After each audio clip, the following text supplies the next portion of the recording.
नमस्कार, आप देख रहे हैं फर्स्ट बिहार झारखंड। मैं हूं खुशी उपाध्याय। कांग्रेस के राष्ट्रीय महासचिव रणदीप सुरजेवाला ने आज पटना में प्रेस कॉन्फ्रेंस किया।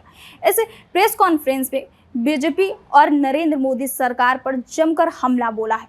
बता दें कि इस प्रेस कॉन्फ्रेंस में रणदीप सुरजेवाला ने सीधे तौर पर दस्तावेज दिखाए और ये भी कहते नजर आए कि बीजेपी का जो डीएनए है वो जातिगत जनगणना विरोधी है। जिस तरीके से खुले मंच पर बीजेपी और आरएसएस ये कहते नजर आए कि जातिगत जनगणना नहीं होनी चाहिए, ऐसे में यही सरकार जातिगत जनगणना की बातें कर रही है। ये हमारे संघर्ष है कि आज हमारे संघर्ष के चलते ये सरकार झुकी हुई है और जातिगत जनगणना की बातें कर रही है। बता दें कि केंद्र सरकार की तरफ से यह ऐलान किया गया था कि जातिगत जनगणना पूरे देश में कराई जाए। ऐसे में जिस तरीके से केंद्र सरकार ने ऐलान किया, उसके बाद लगातार कांग्रेस सत्ता पक्ष पर हावी हो रही है, लगातार ये बोलते नजर आ रही है कि जातिगत जनगणना जो है वो हमारी संघर्ष है और आज हमारे संघर्ष के सामने ये सरकार झुकी हुई है। और क्या कुछ कह रहे हैं रणदीप सुरजेवाला, पहले पूरे उनके बयानों को सुनिए। अगर मैं उसका थोड़ा सा आपको अमली जामा बताऊं तो हम जहां जातिगत जनगणना की और वो क्यों जरूरी है उसकी बात आपसे करेंगे सब साथी मिलकर। किस प्रकार से बीजेपी का डीएनए ही जातिगत जनगणना के विरोधी है, किस प्रकार से वर्षों तक श्रीमान नरेंद्र मोदी जी ने और बीजेपी ने सुप्रीम कोर्ट से लेकर सड़क तक गरीबों, दलितों, वंचितों, शोषितों, पिछड़ों को उनकी गिनती तक के अधिकार से वंचित किया और भविष्य का आईना क्या है, संक्षिप्त में ये बात मैं आज आपसे करूंगा। साथियों, जातिगत जनगणना वक्त की मांग भी है और सामाजिक न्याय की धुरी भी। गरीबों और मेहनतकशों के दो नारे, जितनी आबादी उतना हक, जितनी आबादी है हमारी उतनी हिस्सेदारी हो हमारी। ये दो नारे हैं जो बार बार आम जनमानस के मुख से हमें सुनते हैं। इसलिए जातिगत जनगणना जो है वो सामाजिक बदलाव और समानता दोनों का उद्घोष है, जिसका समय आ गया। कांग्रेस और जातिगत जनगणना का क्या रिश्ता है? सच्चाई यह है कि कांग्रेस का सामाजिक न्याय और जातिगत जनगणना एक ही सिक्के के दो पहलू हैं। भारतीय राष्ट्रीय कांग्रेस की सामाजिक न्याय की सोच के केंद्र बिंदु में सदैव जातिगत जनगणना का भाव रहा है और कांग्रेस की इसी सोच के चलते इस देश में आजादी के बाद पहली बार यूपीए कांग्रेस की सरकार ने 19 मई 2011 को देश में जातिगत जनगणना करवाने का निर्णय लिया।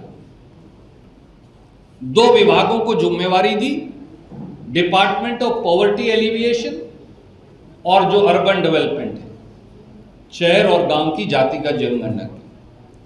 यह रिपोर्ट 3 जुलाई 2015 को 19 मई 2011 को निर्णय हुआ, शुरुआत हो गई।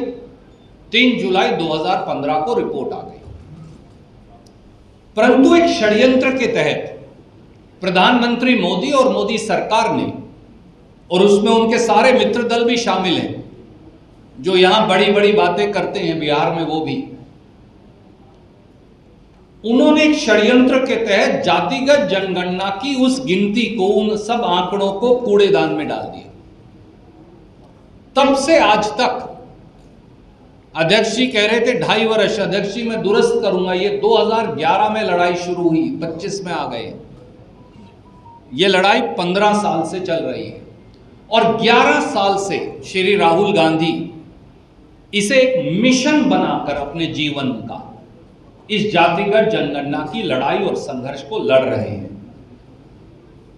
अब जातिगत जनगणना की विरोधी आरएसएस और भाजपा क्यों है, हम क्यों कहते हैं? क्या ये राजनीति है क्योंकि हम उनके विरोधी हैं, या इसमें कुछ सार्थक बात है, वास्तविकता? क्योंकि आप तो इसका आकलन कर लेंगे, हम तो कुछ भी कहें।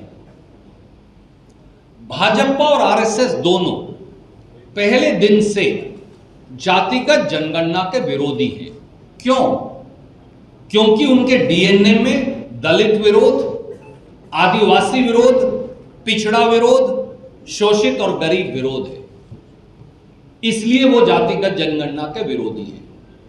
उन्होंने 2011 की जातिगत जनगणना की रिपोर्ट को खारिज कर कूड़ेदान में डाल ये साबित कर दिखाया।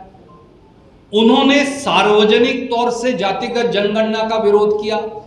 उन्होंने अदालत में जातिगत जनगणना का विरोध किया।